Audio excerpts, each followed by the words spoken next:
The topic is the spirituality of Dr. Martin Luther King Jr. The guest is Dr. Baldwin.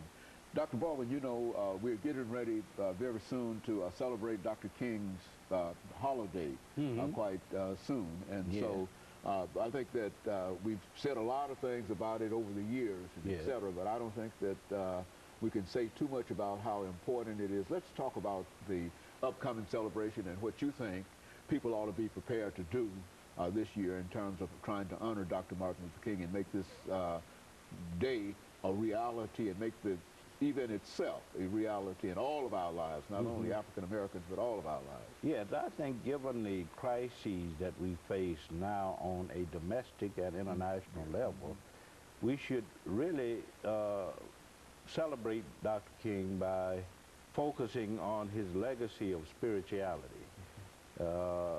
As you well know, we are in an economic downturn now. There are crises that we are facing internationally.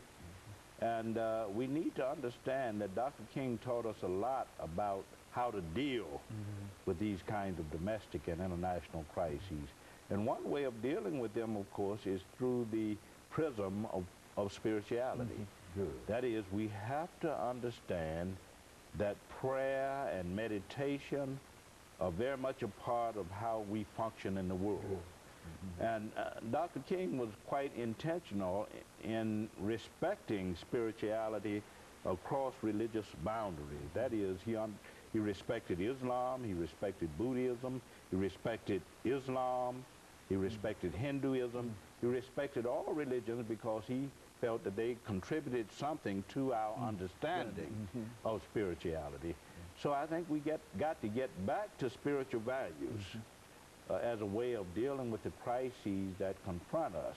And I think that that taking the King legacy seriously in terms of what it teaches us about spiritual values is very, very important. As a matter of fact, I think I would certainly have to agree with that, because one of the most important things that I think we find today is that so many people really don't have any real understanding of what we mean when we talk about a spiritual life and spiritual values, spiritual principles, and et cetera. And so I think, in other words, so many folks don't believe that there is a spirit in man. Exactly, exactly. And so, and I think that if we can, and I think you've demonstrated that Dr. King certainly agreed that there's a spirit in man. That's right.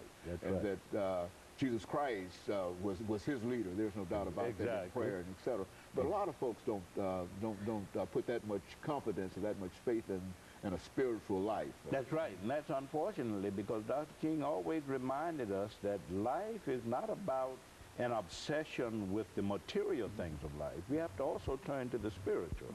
He often talked about relating to his divine companion, who is God. That we have to have a sense of a higher power, that we have to communicate with God through prayer and meditation, and that this in itself can be an empowering force as we face life. Very good, and it really is. And I think Dr. King more than anyone. As a matter of fact, you mentioned how involved spirituality was in everything that he did, and I often think about the great speech that he made in Washington, D.C. I had a dream speech, and that was all spiritual. Yeah, I mean, if you watch that, if you analyze that speech, it was all about spirituality. Dr. King was driven by a kind of spirituality that made it possible for him to confront the challenges and the realities of the movement and to stand tall. He was never at a point where he was faltering under the pressure of the movement, in part because of the role of prayer and more generally speaking, the role of spirituality in his life. What did you say in reference to your prayer life, in reference to the speech that he made, that I've been to the mountaintop? How could you deal with anything without dealing with that? Exactly, exactly. That was a speech peppered with spirituality, if I might make that kind of point.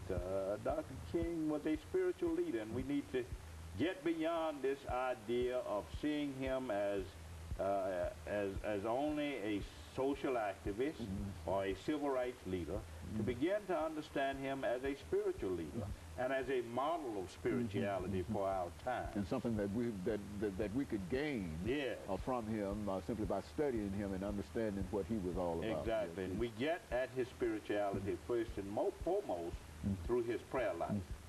Well, Dr. Baldwin, you know, you've had a chance to deal with Dr. King over many, many years. And do you think that his reputation is becoming, what do you think about his reputation at this time? I think there's a tendency today to domesticate Dr. King. We often, the Glenn Beck demonstration last year in August, or this year I should say, in August of 2010, was staged as an event designed to promote the civil rights movement.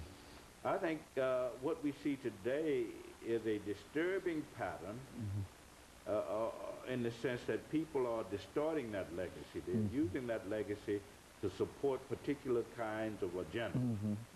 And Dr. King was not about right-wing agendas. He was about the liberation of people from racism, from classism and economic exploitation, from war and human destruction, from religious bigotry and intolerance. Dr. King was about liberating and empowering people, not about disempowering and disenabling people. And I think we have to keep that in mind as we celebrate. And would you predict a greater celebration this year because of and why would we celebrate? We've got a black president now, and what does that mean? Yes, in terms but of I think Dr. King would say that we have not yet reached the promised land. Okay. That we have an African American in the White House, but we still have a long way to go in terms of achieving not only economic justice, but in overcoming racism and overcoming the problem of war. Dr. King, toward the end of his life, said that the two most important issues that we confront are economic justice and international peace. So we got to deal with the economic injustice in our society, the classism in our society, and we got to deal with the war and the human destruction. And all of that would eventually bring Dr. King's legacy, make it a reality for a lot of people. Yes, in terms of the realization of what he called the beloved community. Very good. And of course, Dr. Baldwin, we've got about 2 minutes. You've got another book here, Never to Leave Us Alone, The Prayer Life. So what about The Voice of Conscience? The Voice of Conscience is a book that looks at images of the church in Dr. King's thought. And it too is about Dr. King's spirituality. But I focus on biblical images of the church as temple of God, the church as covenant community, the church as body of Christ, and also some cultural historical images such as the church as conscience of the state, the church as moral guardian of society.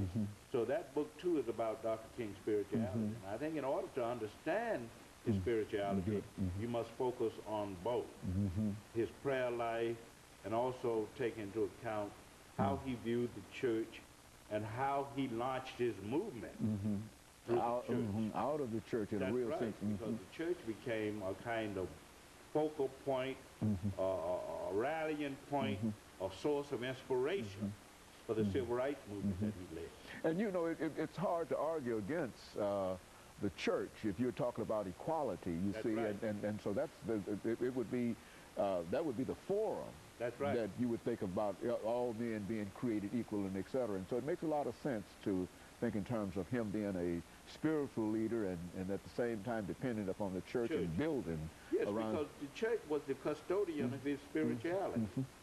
It was through the church that he developed spiritual maturity and this sense of his own spirituality. So we have to take both into account. Say something, Dr. Baldwin, in that 30 seconds about going to church. I think that's important. And when you read Dr. King's speeches and his interviews and his letters, that is very, very important. I think a lot of us today don't consider that to be very important. It's not about simply going to church, but participating in the life of the church through tithing, through participating in other activities in the church.